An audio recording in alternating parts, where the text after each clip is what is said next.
और मैं जिसका आप सभी को इंतजार था उसको आमंत्रित करना चाहूँगा इन्हीं शब्दों के साथ कि मुश्किलों से भाग जाना आसान होता है, मुश्किलों से भाग जाना आसान होता है, हर पहलू जिंदगी का इम्तहान होता है। डरने वालों को मिलता नहीं कुछ जिंदगी में और लड़ने वालों के कदमों में जहान होता है, लड़ने वालों के कदमों में जहान होता है।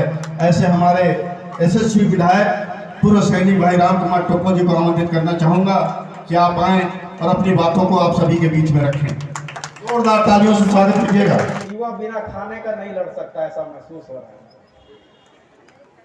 सही बात है क्या?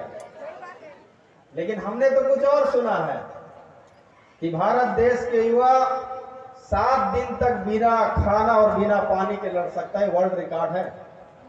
लेकिन आज सीतापुर के युवा कुर्सी छोड़ रहे हैं, ये गलत बात है। भारत माता की। मंच पे उपस्थित युवा संगठन के सभी पदाधिकारीगण, भारतीय जनता पार्टी के समस्त मंडल अध्यक्ष समेत सभी पदाधिकारीगण और मंच पे उपस्थित सभी सम्मानित जन और यहाँ उपस्थित संगठन के सभी भाइयों और बहनों, आप सभी का मैं बहुत बहुत धन्यवाद करता हूं कि आप सब ने आज एक इतनी बड़ा मंच सजाया। और पता चला है कि आपके युवा संगठन के हमारे प्रदीप नामदेव भाई जी का जन्मदिन भी है, तो इस मंच के माध्यम से प्रदीप भाई को उनके जन्मदिन की ढेर सारी शुभकामनाएं, बहुत बहुत बधाई। कभी सोचा न था कि युद्ध के माहौल में जीने वाला, कभी सोचा न था कि युद्ध में माहौल में जीने वाला कभी राजनीति की लड़ाई लड़ने आएगा।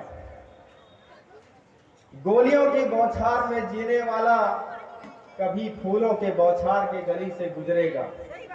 ये कभी सोचा न था कि जीवन में सैनिक के रूप में अपने आप को न्यौछावर करने का जो ठाना हमने, लेकिन ये सोचा न था कि बीच मझधार में उस दायित्व को छोड़ के अपनी कर्मभूमि सीतापुर के लिए अपने आप को न्यौछावर करना पड़ेगा। आपने मुझे सरहद से बुलाया, ये बात सत्य है कि आपने मुझे सरहद से बुलाया और हमें अपने कंधों पे उठाया। 4 तारीख सितंबर का वो दिन इतिहास गवाह है कि सीतापुर में हजारों की संख्या ने हमें अपने कंधे में उठाकर पूरा सीतापुर घुमाया था,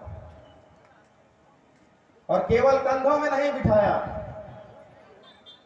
हमारे प्रति एक सपना भी सजाया। तो आप सभी को भी मैं कहना चाहूंगा इस मंच के माध्यम से कि आपने यदि हमें कंधों पे उठाया है, हमारे प्रति यदि सपना सजाया है, तो अब दायित्व तो हमारा ये बनता है कि आपको हम अपने पलकों में बिठाएंगे।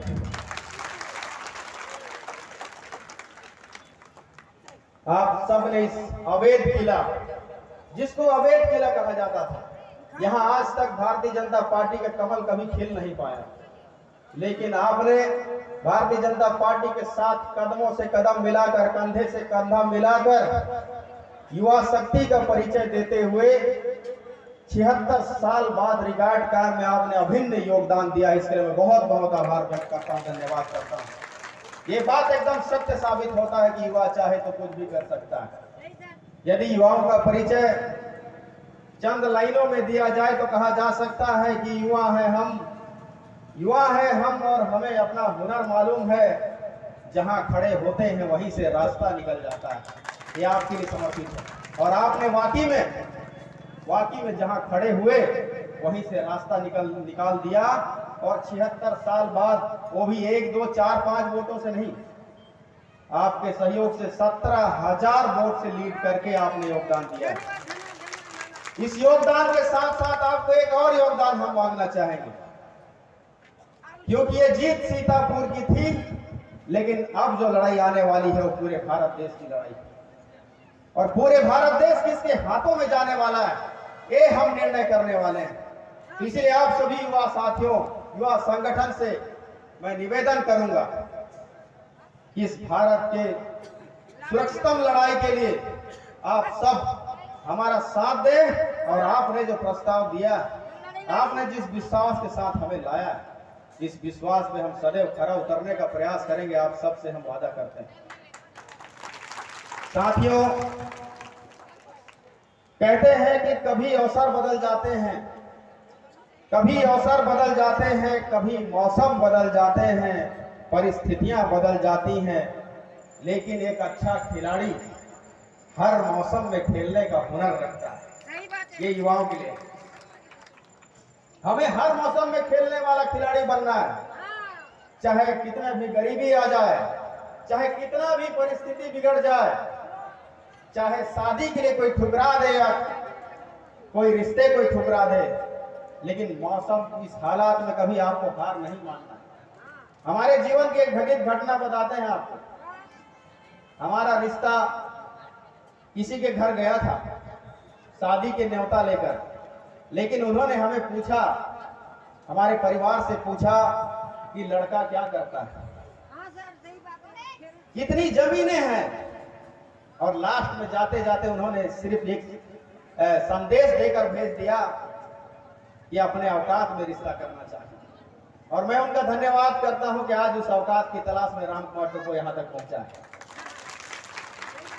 तो मैं तमाम युवा साथी हैं, कई बहनें होंगे जिनको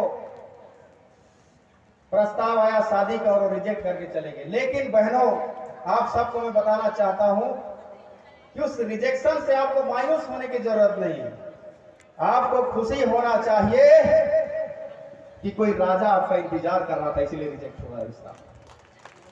और सेम उसी तरह से भाइयों को भी, यदि कोई आपको कहे कि अपनी औकात में रिश्ता देखना चाहिए, यदि कोई आपको ठुकराए कि आपसे रिश्ता करने का औकात नहीं है, तो आपको उससे बदला लेने की जरूरत नहीं है, आपको गुस्सा होने की जरूरत नहीं है, क्योंकि उसकी वाणी सत्य है। वो आपको जगाना चाहते हैं कि आपके अंदर में वो हुनर है कि एक दिन दुनिया में जाने जाओगे। इसलिए आप